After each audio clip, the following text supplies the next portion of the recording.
Hi everyone, welcome to the volcano.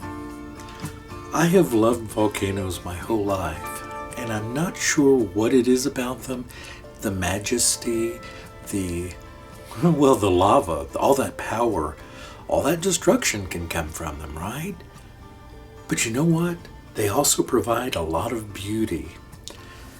Volcanoes leave behind lava rock, and some of it becomes pumice. And in addition to that, after a volcano, they will get so green and beautiful because of the rich lava. You will see all sorts of beautiful green growth, and that's sort of what that was the initiative to make this soap. Hi everyone, welcome! It's so good having you here. I couldn't be happier to see you all. I'm actually at work, sort of. I'm now working a split shift, meaning I work several hours earlier in the day, and then I'm working a few hours very, very, very late at night into the next morning. And it allows me some freedom during the day, which I really am enjoying, to be able to get back to soaping on a more regular basis. That's right. So you'll be seeing more soaping videos, which I couldn't be happier about. It's what I love to do, and I get to do it for you, so I'm happy. Today, what I'm making is, at a special request, someone asked that I remake my pumice bars. Now, the last time I made pumice bars was when I made my Cambrian mint bars. And that's been a while.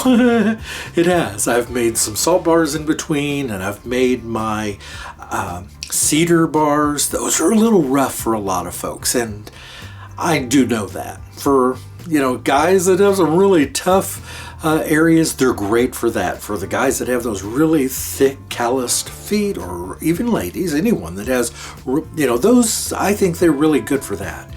But for everyday cleaning away of dead skin cells and things, salt works great. But one of my favorites is pumice.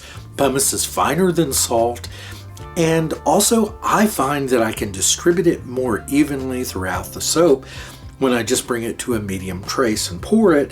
It seems to hold, in my opinion, it distributes a little more evenly and doesn't always sink to the bottom like I've encountered in some salt bars.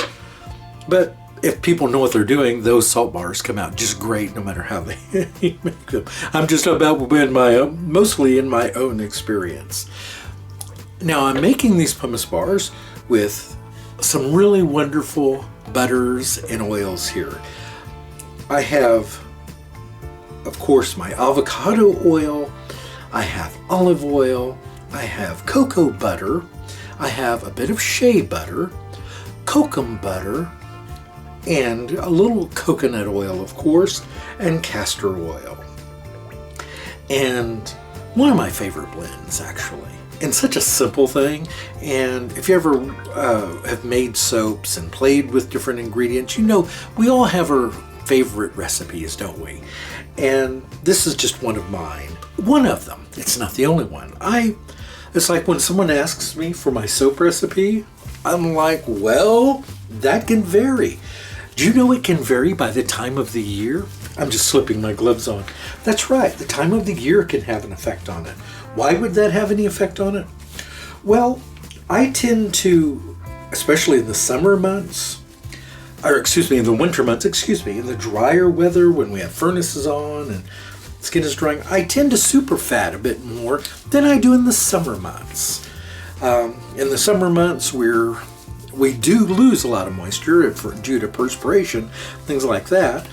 But generally people don't want heavier things on their skin. So a heavily superfatted soap can be a little overwhelming in the summertime. Now that depends on where you live, right?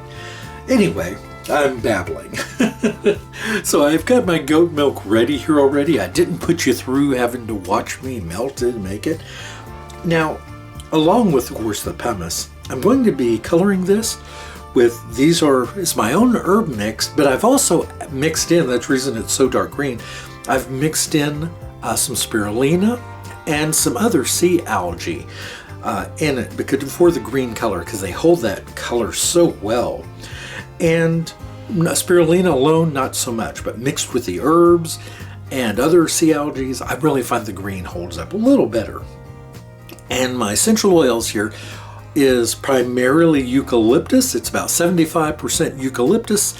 Well, no, that's not right. It's 85% eucalyptus and 15% peppermint. All right, so not too complicated.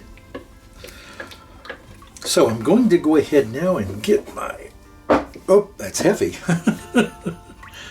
I'm going to go ahead and start getting my goat milk mixed in now.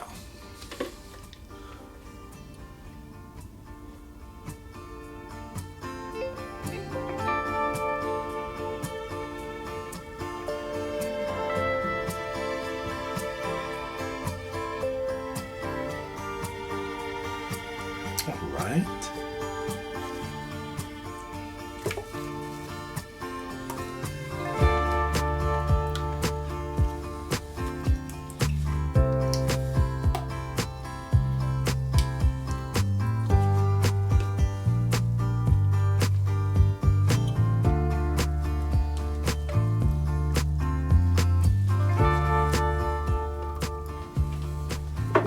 So what I did want to show you all, I did put a lining in it this time. I'm going to use that same mold. I'm not going to let it beat me.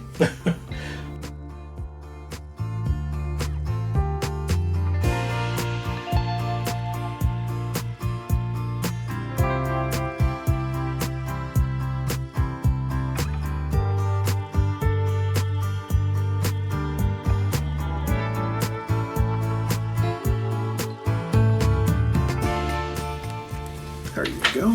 Just make sure you can get a good look.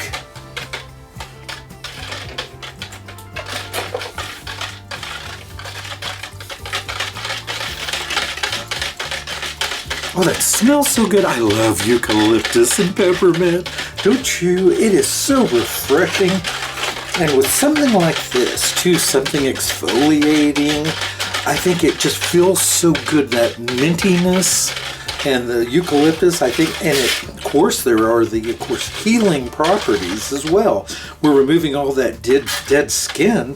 That obviously is freeing up all that fresh new skin that's more tender. So having something refreshing and uplifting, I think, is just such a wonderful benefit. Okay, now I'm going to bring the stick blender back in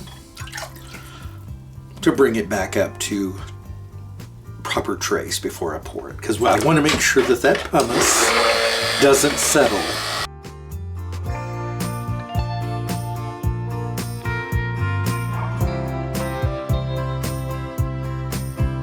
Now I have over the years read lots of different wonderful educated soapers who recommend adding a lot of additives at 1 teaspoon per pound of soap, whether that be honey or whether that be salt or pumice or those sort of things.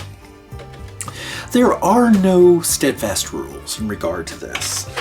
Are there some good suggestions for, especially for newer soapers? Absolutely there are. Not quite there yet. But I, for instance, am adding this pumice at 1 tablespoon per pound because I want to make sure that there's plenty of it to be evenly distributed. At just a teaspoon, I just don't feel that's quite enough, in my opinion. So that's me. The same with honey. When I'm mixing in something as expensive and beneficial and wonderful, for instance, as Manuka honey, it better be in a good quantity. If I'm the one buying it, I don't want just a drop of Manuka honey in there, or whatever the case may be, and have someone go, yep, it's in there, it's in the ingredients. If it's an ingredient, to me, it needs to really speak for itself.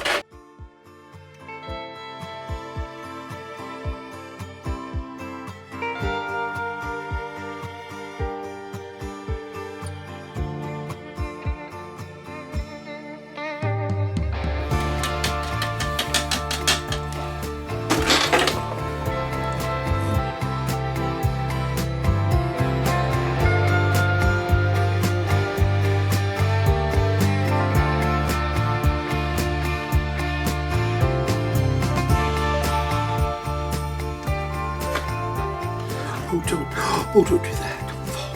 I don't want those to... Okay. So I'm going to use the same method to get the dividers out that I used before. Good, that came out nice and clean. And I have more hope because I've got the liner in there that this will work this time without me having to fight it too much. After I get these out, I mean, I prefer to take them out this way because I think there will be less damage to the soap. Maybe I'm wrong. I'll find out, but for now I'm going to go with this method.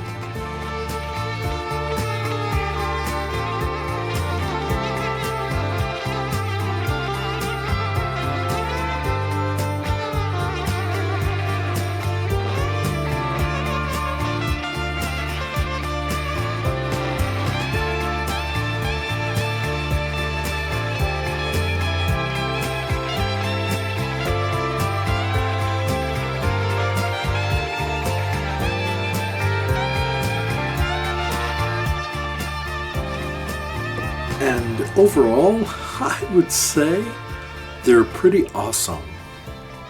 Like I said, they're going to need some cleanup on the edges, but they will clean up very nicely.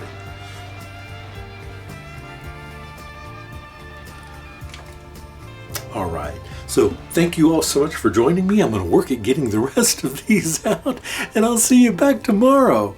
Take care, everyone. Goodbye.